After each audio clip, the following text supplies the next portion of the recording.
When I began considering writing my book, they told me not to write another Israel book because no one will read it.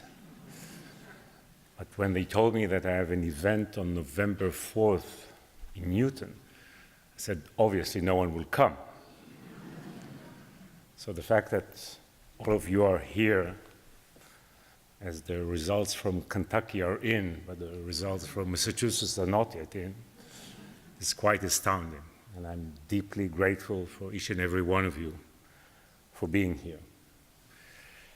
I was in Newton several months ago, nearly 6 months ago, and a lot has happened since. So I'll be discussing soon what has happened in my country. But in the time since then, I had the privilege of traveling in your country and seeing some great American Jewish communities. And I'm deeply moved by this experience. So the fact that you are here, that you have these great institutions here, is for me almost as miraculous as Israel is. And the fact that we are all here to talk, to listen, to think about our people, about our nation there, and about our life here. I think this is of great importance. And I am deeply humbled to have a role in trying to promote and advance a new kind of conversation and discussion regarding all that we must address in the coming years. This summer was a traumatic summer for all of us. The frontier democracy Israel was confronted by Hamas, and the great American democracy was confronted by ISIS. We Jews, the Jewish people, were confronted again by some old hates that we thought are gone. So let me speak first about the Israeli traumas of this summer. Early July, as I realized what was about to happen, I went into the small room of my two sons, my 10-year-old Michael and my 5-year-old Daniel. And I told them that in the coming days, they will hear a sound they have never heard before. The sound of howling sirens. Michael was born in 2004, just as the second Intifada subsided, as suicide bombing stopped. Daniel was born 5 years later, when Israel was deep into its calm decade. The last decade did not bring about peace, but it was relatively a peaceful decade. We had some violence and violent events on our borders, but definitely in central Israel, life was as good as ever. Less Israelis and less Palestinians got killed in these years than in previous decades. And many Israelis bought into this illusion that we do not really live in the Middle East, that we live in a kind of Southern California that disconnected itself from the region and is floating in the Mediterranean, passing Corsica on its way to southern France.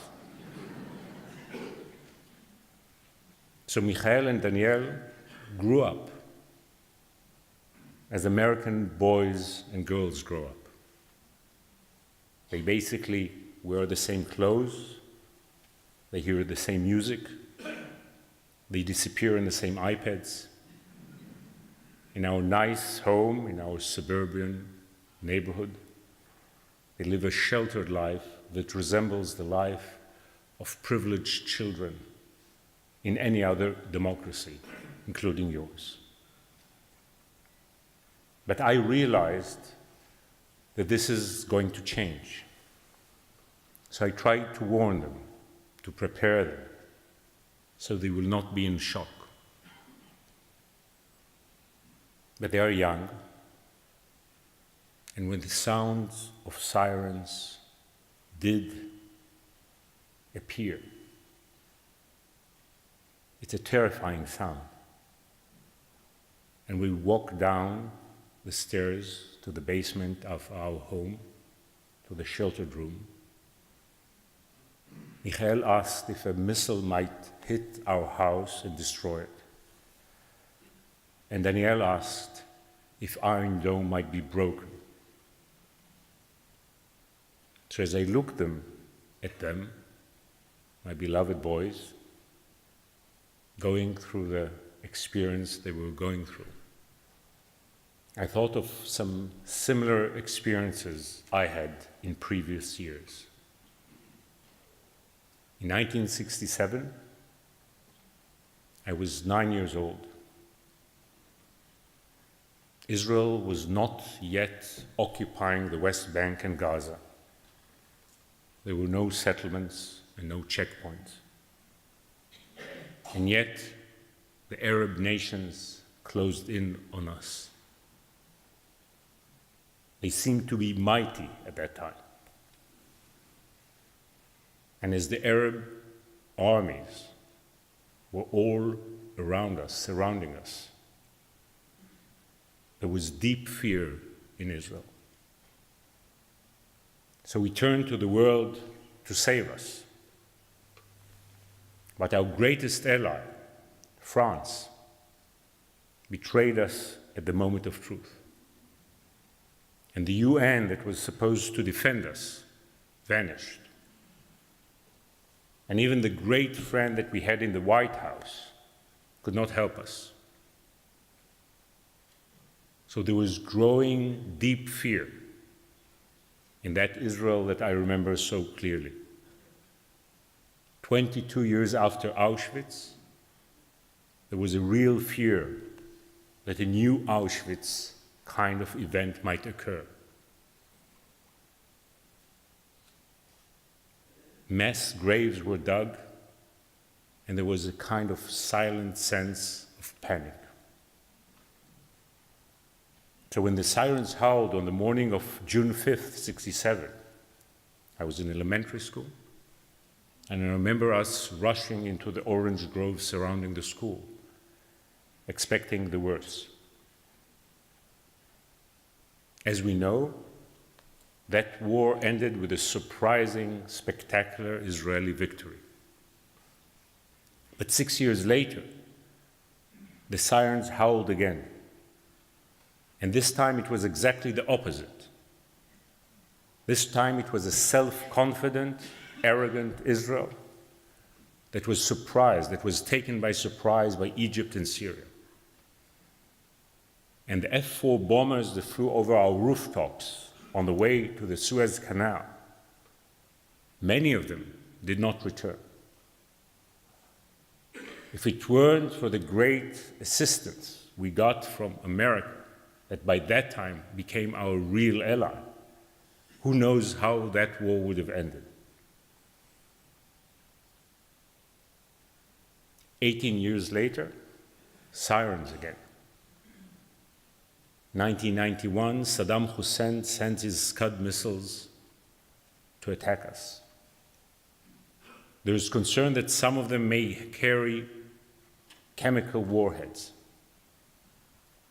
And I'll never forget the moment, by that time I was a young man married in Jerusalem, young journalist, when I went down the stairs to take care of our elderly neighbors.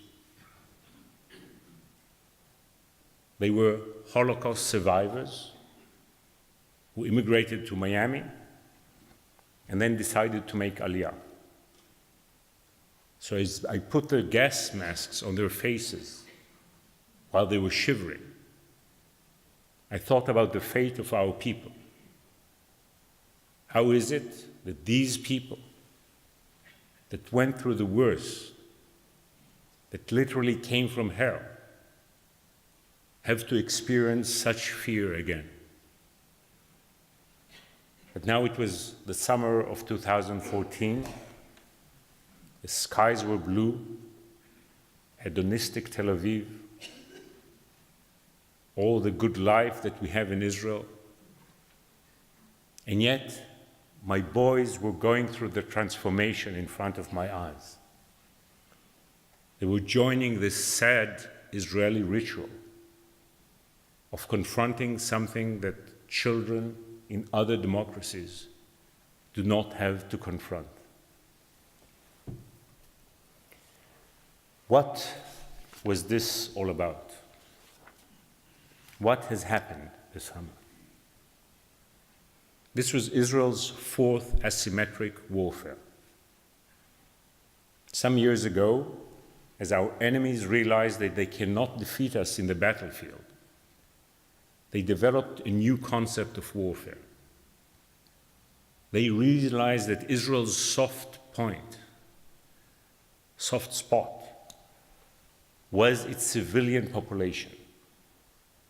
So what they do is attack our civilian population while hiding behind their own civilian population, putting us in a dilemma where if we use all our might, we'll find ourselves committing atrocities that will bring a total delegitimization of Israel and will drag us to The Hague. This is the simple but sophisticated concept that was developed. So we saw it for the first time in 2006 with the Second Lebanon War, and then in 2008, in 2012 in Gaza, and this was the fourth round. 4 such rounds of violence in such a short time, that's troubling. But what was more troubling is what we saw this time that was different than in the past. One, it was a long campaign. 50 days is a long time. 2, Tel Aviv was attacked this time. Now, the blood of the Tel Aviv people is not thicker than the blood of the people of Sderot, or Nachal Oz, or Ashkelon. I have more respect for the people living at the frontier. But symbolically and strategically, there's a great importance to the fact that Tel Aviv was attacked day after day. Just imagine an Al-Qaeda group taking over Guantanamo and firing rockets at New York day after day for an entire summer. Even if people are not getting killed, that has major implication. And imagine what America would have done in such a situation, even while being led by a peace-loving president. So this is what has happened to Israel this summer, and that has major significance. The third element of what made this one unique was this wave of anti-Semitism that we've seen mainly in Europe. 70 summers after the last summer of Auschwitz, many of the nations that have sent their Jews to Auschwitz have lost shame. What we've heard in Germany this summer was unheard of since 1945. So you saw how this combination of Middle East violence with a deep relationship with the Jews creates a disturbing new reality. How did Israel do during this war? Israel was wonderful on the defense. First of all, our leadership, led by Prime Minister Netanyahu. I'm not a great fan of Prime Minister Netanyahu. I never voted for him, and I never considered voting for him. But it must be said that he proved to be restrained, responsible, and mature in handling this conflict. There was nothing of a trigger-happy leader in him, no Rambo attitude. He was not an Israeli macho or an American kind of cowboy. On the contrary. So the Israeli policy was very responsible, and the Israeli government should get credit for that. They really tried their best to prevent war and to prevent the escalation of war. In my mind, they did not do enough to promote peace before, but as things deteriorated, they really tried to limit the scale of violence. But the real heroes of the summer in Israel were other heroes. First, it is the engineers who produced Iron Dome. A lot was said about Iron Dome, but much more has to be said. Much more. Because if it weren't for Iron Dome, we would have seen horrific events this summer. I really think that the engineers of Iron Dome should get the Nobel Peace Prize. Because if it weren't for Iron Dome, dozens and hundreds of Israeli civilians would have been killed. If it weren't for Iron Dome, Israel would have had to conquer the Gaza Strip. If it weren't for Iron Dome, hundreds of young Israeli soldiers would have been killed while conquering the Gaza Strip. If it weren't for Iron Dome, thousands and thousands and thousands of Palestinian civilians would have been killed while Israel would have conquered the Gaza Strip. The peace agreements with Egypt and Jordan would have collapsed because the pressure of the Tahrir squares would have been such that even friendly neighboring tyrants could have not kept their relationship with Israel. In Europe, we would have seen a terrible tide of anti-Semitism, much worse than what we saw, and we would have seen some anti-Semitic phenomena, even in Boston. All this was prevented by Iron Dome. So in my mind, this is not only a technological system. This is really Israel at its best. The Israeli genius there is something to be proud of and admired. But it's not only Israeli genius. It's American support. I sometimes think that sometimes the Obama administration made some mistakes in its foreign policy. But the Obama administration must get all the credit for financing in such a generous and wise way the Iron Dome system. I know Congress is not very popular in this country, especially today. But Congress should get all the credit for giving Israel that support, even while the war was raging. So what you see in Iron Dome is really an icon of how the Israeli-American alliance should be working. This is how democracies should be working together, using the advantages, the power they have as free market societies, as high-tech democracies, to defend their values and their way of life. While we see so much of dysfunctional relationship regarding other matters, which we'll discuss, this is really an icon of how we should be running our affairs together. But the other hero of the summer were Israelis, Israeli civilians, Israeli society. I wrote in my book in so many words that Israeli society is the eighth wonder of the world. We don't have much of a political system and political leadership in Israel. Our politics is even worse than yours, which is difficult. And yet, Israelis, Israeli individuals, and Israeli society are so inspiring in so many ways. The innovation, the creativity, the resilience, the energy, the vitality, the vibrancy.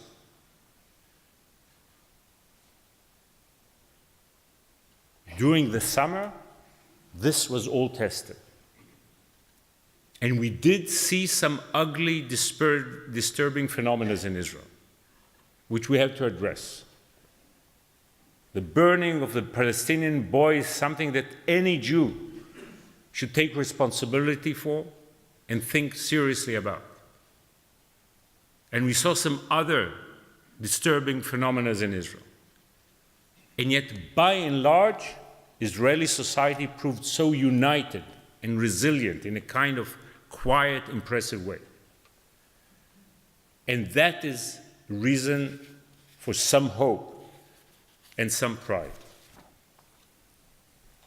But our enemies had some success as well. I think we should all remember that Hamas is not only Israel's enemy. It's a fascist organization oppressing gays, oppressing women, oppressing Christians, oppressing individuals. I ask my liberal friends, both in Israel and America, and I suspect there are some liberals in this crowd, not to be tolerant to fascist organizations, even if they happen to be Palestinian ones. Hamas and other such organizations in the region represents true evil. But we have to be candid and see that this organization had some remarkable achievements during this campaign. The ability to fire rockets at Israel for 50 days with the best air force in the world above your head, that's quite something. Hamas was also very clever in developing this concept of the tunnels, which are much more than what is talked about. Because what Hamas said is, we want to be the Viet Cong. But we look around us and we see no jungle in Gaza. So they dug up an underworld jungle that actually stopped Israel's ability to exercise its superiority, technological superiority, military superiority. So what was so troubling here, and this is a bit resembles the ISIS phenomenon, that you see extremists, fanatical people, being effective to a degree in the battlefield. We had loonies in the Middle East always, but the combination of extremism, fanaticism, with sophistication, planning, and an ability to carry out warfare is a troubling phenomena that we saw this summer. So what is the outcome of this traumatic summer? We don't yet know. We hope that long term, the people of Gaza will rebel against Hamas. They see where it leads them, they see the terrible devastation, and they will want a different kind of regime. But there are no signs of that yet. So far, Hamas is more popular, and extremism is more popular in Palestine than it was before. The other issue facing us is the diplomatic and political warfare that we'll see in the coming months in the UN, and after the report of that grotesque committee will be published next spring. So the jury is still out. We do not know what are the results of this long, painful, and traumatic campaign. But while we had our trauma, you had yours. Did anyone sitting in this room think some years ago, 5 years ago, 7 years ago, that we will see such a phenomena as beheading? Beheading on YouTube? Innocent American civilians being beheaded by barbaric warriors, and America being quite helpless in dealing with this? But it's not only this morbid, frightening, chilling phenomenon. It's the deep significance of this phenomenon. Because what has happened here? 13 years ago, you were challenged. The wild Middle East arrived in Manhattan and New York, in Manhattan and Washington. So you decided to fight back. The empire decided to strike back. You launched 2 wars. They did not go too well.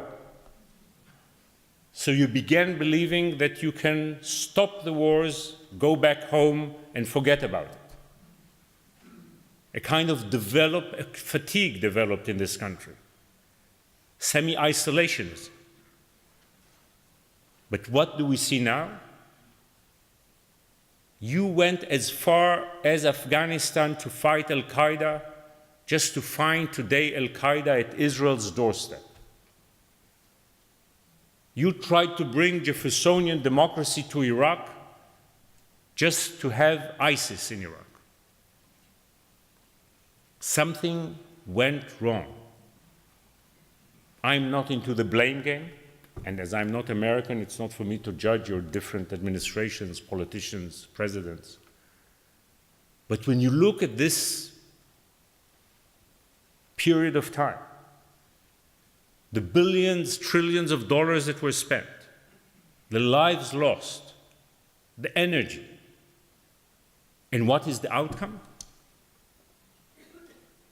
You tried to fix the Middle East, it didn't work. You tried to live with the Middle East, it didn't work. You tried to run away from the Middle East, it didn't work. There is an impasse there.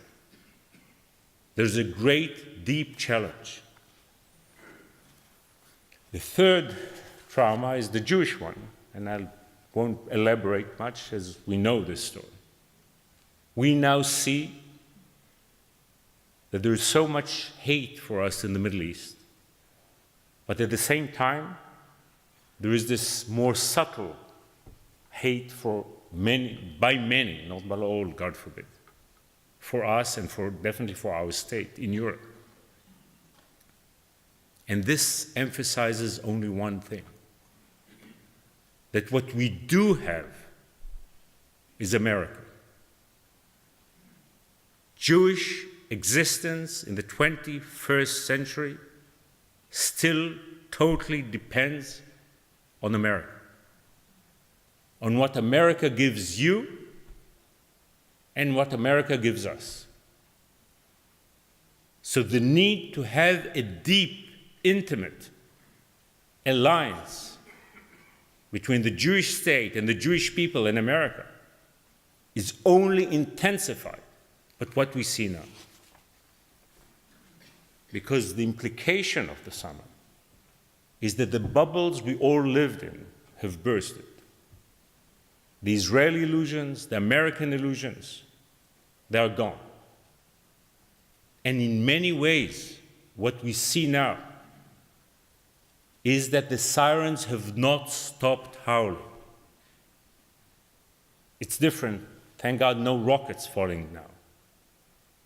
But anyone who is willing to look at history and look at what is really happening has to understand that this time of illusion, this time of quiet that we wanted to believe in, is gone.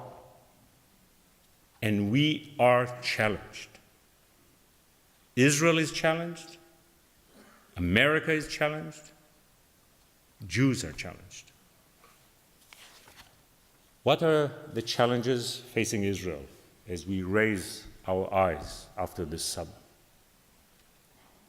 The first challenge is Iran. I know this is not a popular subject with many people in Israel and in this country, mainly my fellow liberals. Many want to think that this is some sort of obsession of Israel's prime ministers and a few other wild hawks.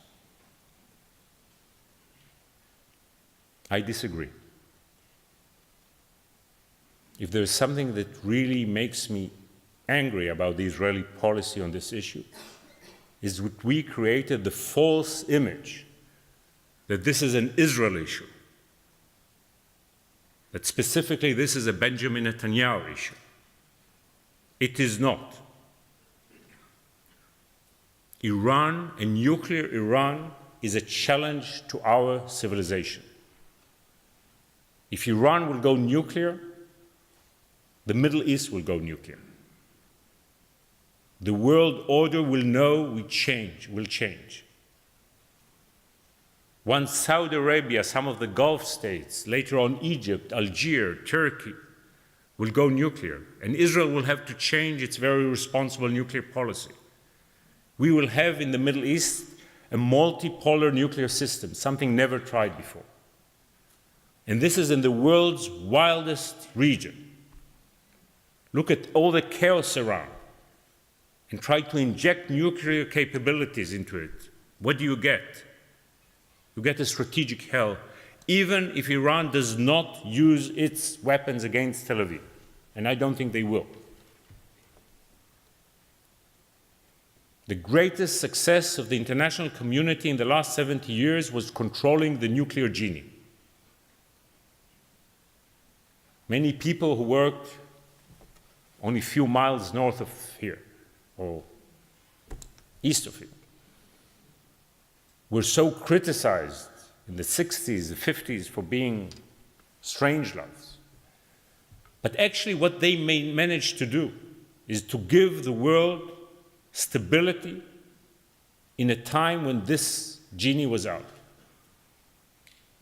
But if Iran will go nuclear, and the Middle East will come that new Middle East, the 21st century will be about nuclear terror and nuclear horror. We will not go back to the old fears of a nuclear Armageddon. That's not the case. But the danger that the next 9/11s will be non-conventional 9/11s will increase dramatically. But the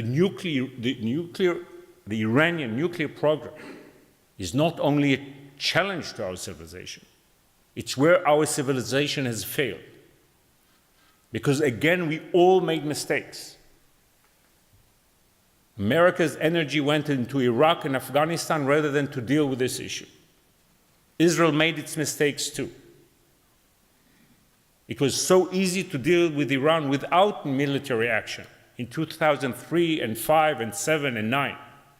It's much more difficult now. Basically, the Iranians have won the technological battle. And if we are not careful, they will win the political battle too. And that might even happen within weeks, definitely within months. That's something for all of us to address. The other challenge facing Israel is the Arab chaos.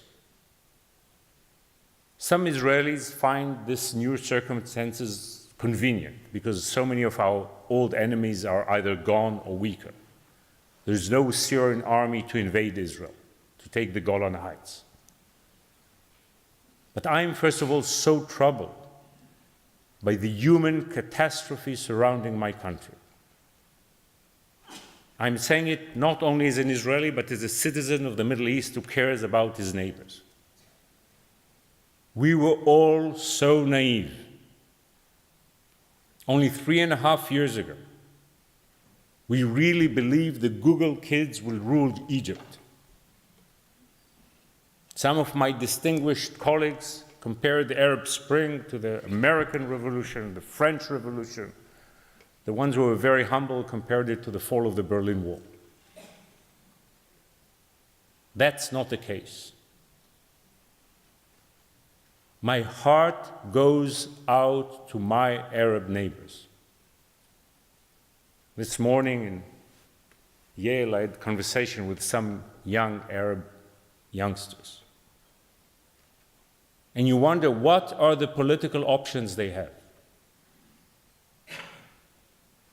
A reactionary monarchy, a military dictatorship, an Islamic theocracy, or bloody chaos? There is no hope except for Tunisia, and I pray that their experiment will succeed.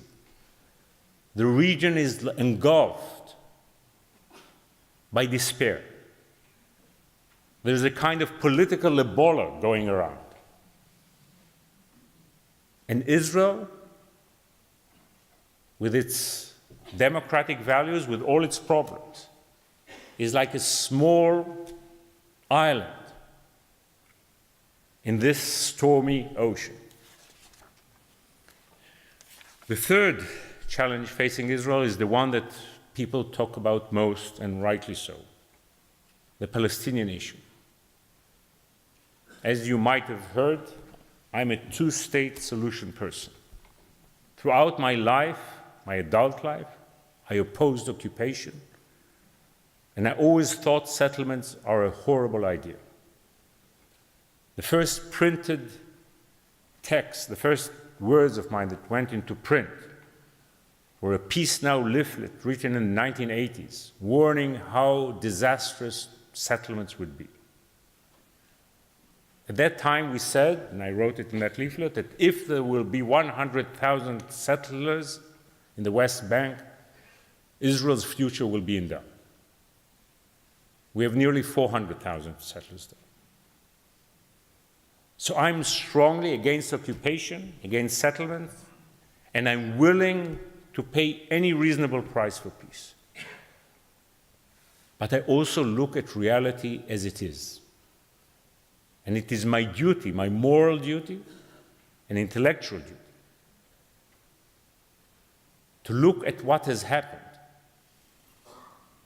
In 1993, Israelis opened their heart to peace. We brought in Yasser Arafat. We shook his hand on the White House lawn, and we let him go back to Gaza. America never came to terms with Fidel Castro. We came to terms with someone who was much more radioactive for us than Fidel Castro. 5 months after his arrival in Gaza, the first bus exploded in Dizengoff Street in Tel Aviv. Yet we did not give up. In 2000, Ehud Barak goes to Bill Clinton's peace summit in Camp David. He breaks every Israeli taboo at the time. A Palestinian state dividing Jerusalem 100% of the Gaza Strip, 95% of the West Bank. Bill Clinton, the most capable individual on the face of the planet to bring peace, with a combination of IQ and EQ and passion and compassion. What is the result of that great peace summit? The worst terror offensive a democracy experienced since World War II, with over 1,000 Israelis getting killed, and then as a result of Israel's action, over 3,000 Palestinians getting killed. Yet we did not give up. 2005 comes Ariel Sharon, the extremist, the general, the warmonger. But Ariel Sharon does what the international community and what people like me asked him, demanded of him to do. He pulls out of Gaza. Not one settlement remains, not one checkpoint. Do the Palestinians build a vivid, vibrant, Canadian-like democracy? Hamas takes over and they keep attacking us, sending rockets into Israel every year or two.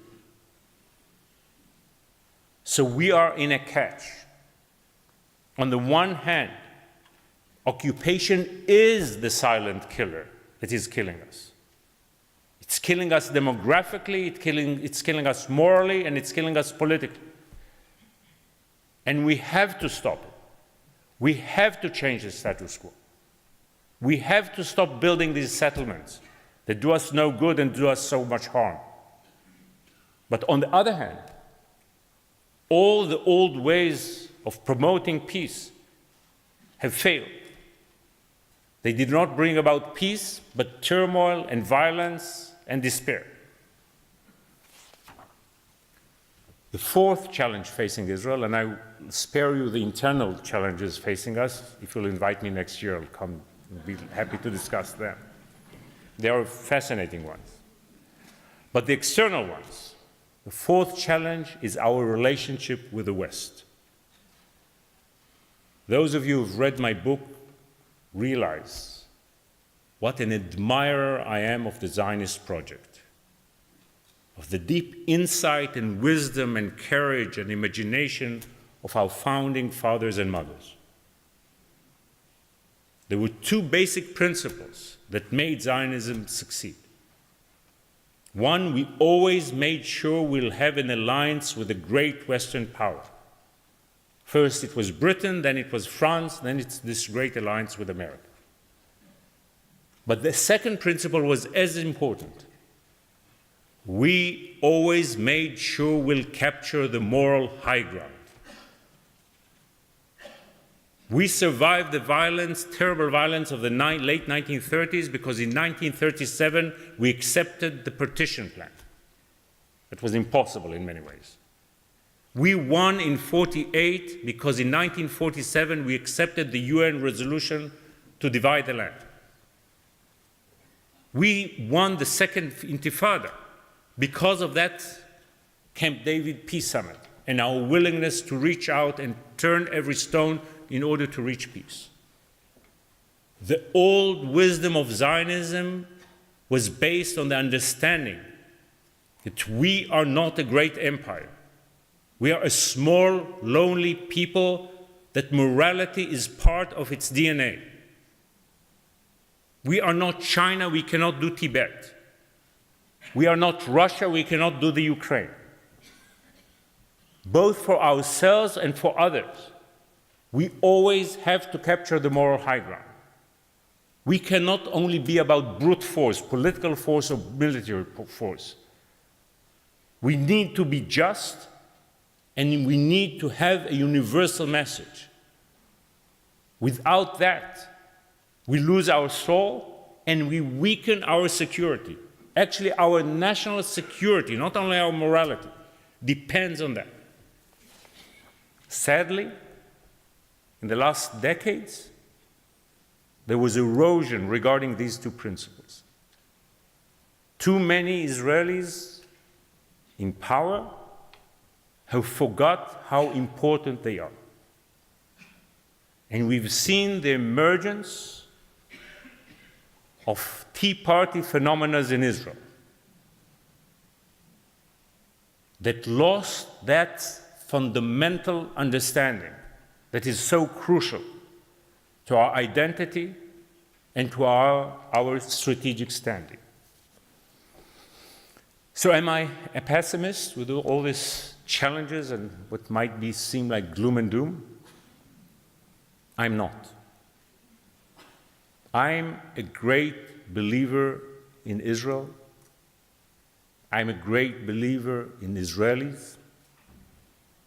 I'm a great believer in Jews. And if I may say so, I'm a great believer in America. Sometimes I have to convince my American friends how great America is. And to remind them that with all of America's faults, there is no other superpower in the world that will do what America did and what America must go on doing. So I believe that although mistakes were made, democracies wake up and see reality, and then when they see it, they're so powerful, much more than all these barbaric forces and tyrannies that confront us. That applies to this country, and that applies to Israel as well. And in this sense, this crisis that we are in is a great opportunity. But the only way to move forward and mobilize and act is to have new ideas. So let me share with you briefly some new ideas. Regarding Gaza, we need to make the distinction between Hamas and the people of Gaza. We cannot ignore 1.8 million Palestinians.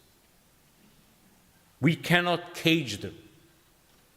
We have to give them life and hope, while being very firm regarding Hamas. So what is needed is a Marshall Plan for Gaza, to build water plants, to build power stations, to give jobs, housing projects, while not letting Hamas rearm in a serious way that jeopardizes Israel. Beyond that, the horizon for Gaza lies in northern Sinai.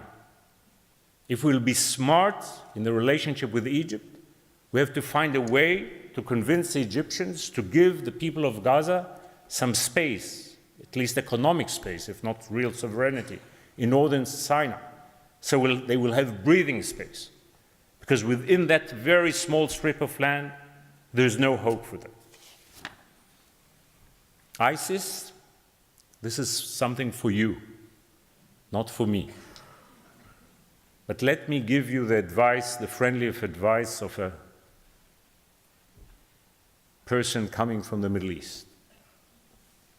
The greatest mistake America can make regarding ISIS is to be perceived as being in alliance with Iran and with Assad fighting the Sunnis. The Middle East is a politically incorrect region. It does not read reality in politically correct terms that are so dominant in the Boston area. The way the Middle East will read cooperation between America and the Shiites against ISIS is a Christian American alliance with the Shiites against the Sunni world. This is how it will be perceived, even if it's not the case. You might be able to defeat ISIS, but the result will be 10 either ISISes and Al-Qaedas. The Sunnis are 85% of the Muslim world, most of the Arab world. The Sunnis were America's traditional allies.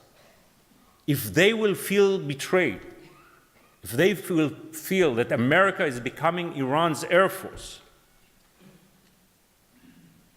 the ramifications of that will be dramatic. The only way to fight ISIS is to have moderate Sunnis leading the fight. You will probably need boots on the ground, but they should not be American boots on the ground. They should be Egyptians and Saudis and other moderate Sunnis working in collaboration with America in order to stabilize the Middle East. Regarding Iran, there was and there is only one attitude: very assertive diplomacy. There is no need to consider military options that have serious consequences, but there is need to be realistic. The Iranians will not give up a project that cost them directly and indirectly $150 billion just for some goodwill. There is an opportunity now because of the falling price of oil, which harms them even more than the sanctions. So let the West not blink at this dramatic moment. There's no reason to blink. As long as it's not nuclear, Iran is a paper tiger.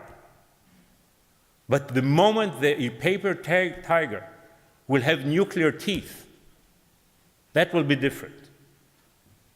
History will not forgive us if we will not take this last moment of opportunity to stop the nuclearization of Iran and of the Middle East.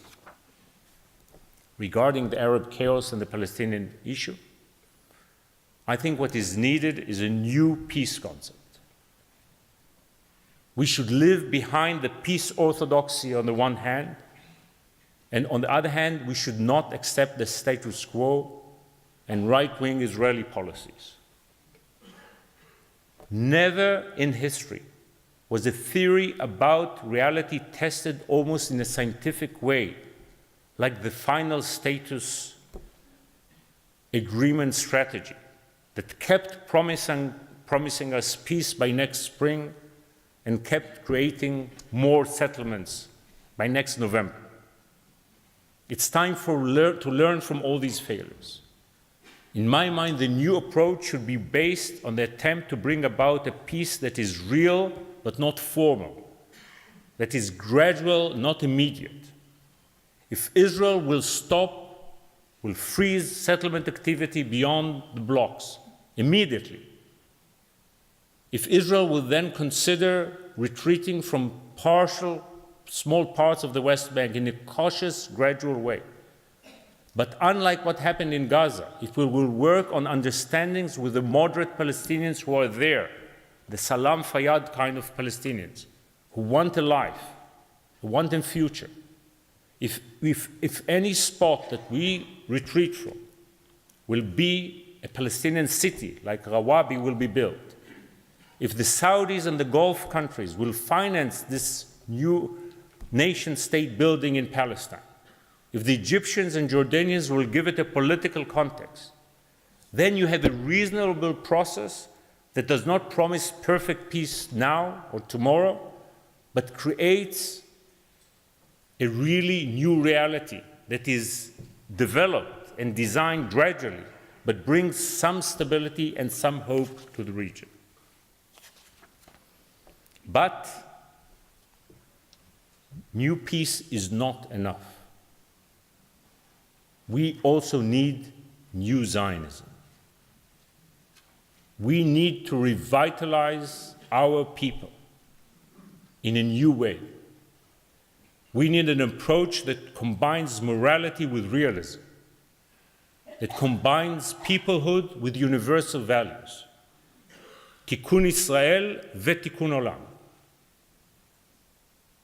My greatest passion these days is your young people. I think that there is nothing more important for the Jewish future than to deal in a new way with young diaspora Jews and especially with young American Jews. I've been around. I've seen your community in all its greatness.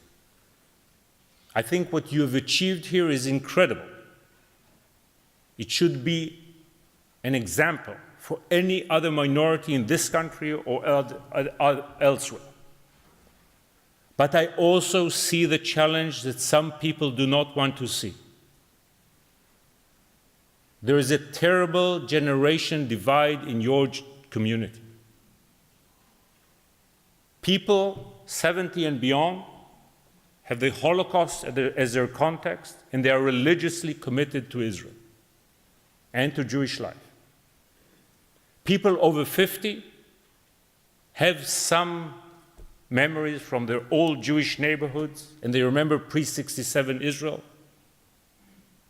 And they whine and grind, but they cannot help it. They are part of it. People under 30 are in a different world. On the one hand, they probably had a beautiful birthright experience, like the one described. They heard about the Tel Aviv cool thing, and they are impressed by high tech. But on the other hand, they are exposed to attacks on Israel that we did not prepare them for. We did not provide them with the concepts and ideas that will help them deal with all that. By and large, their values are universal values. But Israel and the organized Jewish community seem to them to be more and more tribal. In the last 36 hours, I met 7 different young groups in Yale. A few months before, I did that in Harvard. I did it in other 20, 25 American universities, and I'm about to do it in another 30, 40 next year. Wherever you go, you hear the same story. Too many young American Jews feel there is a tension or contradiction between their liberal values and between Israel. This is the greatest challenge facing us, because there will be no future for your community if we won't change that, and there will not be future for Israel if we don't change it. So what we need is to redefine Zionism and to launch a new kind of liberal, energetic Zionism that will be relevant for them. We have to give the young soldiers and the young Israelis a sense of meaning, a feeling that Israel is a just state with social justice that gives them work and housing and decent life. And we have to give your youngsters a feeling that Israel is inspiring, that they can be proud of it, not embarrassed by it. This is as important as Iran and the Arab world and all the other challenges. If we do not win the battle for our own souls, for our own young, we are endangering ourselves. As I said, I'm an optimist. The 20th century was our most dramatic century. We came from hell. The beginning of that century, we lost every third Jew. But in the second half of the 20th century, we built Jewish sovereignty there, and you built the perfect diaspora here. The perfect diaspora. Nothing like it. We should all see these two great historical miracles. I'm not a mystic person, but these are miracles, man-made miracles. We should know to appreciate what we achieved, to be grateful for what we have, and we should also learn to do something new, to love ourselves. With all the criticism and the internal divides, what we've done in recent history is astonishing. And yet we have to see that both miracles are challenged. I ask in my book, why Israel? What's Israel? And will Israel? Why Israel? Because there is a need, there is a moral imperative to have a home for the homeless people. And what's Israel? Vitality against all odds. And will Israel? And will this great American Jewish community? That depends on us. Thank you very much.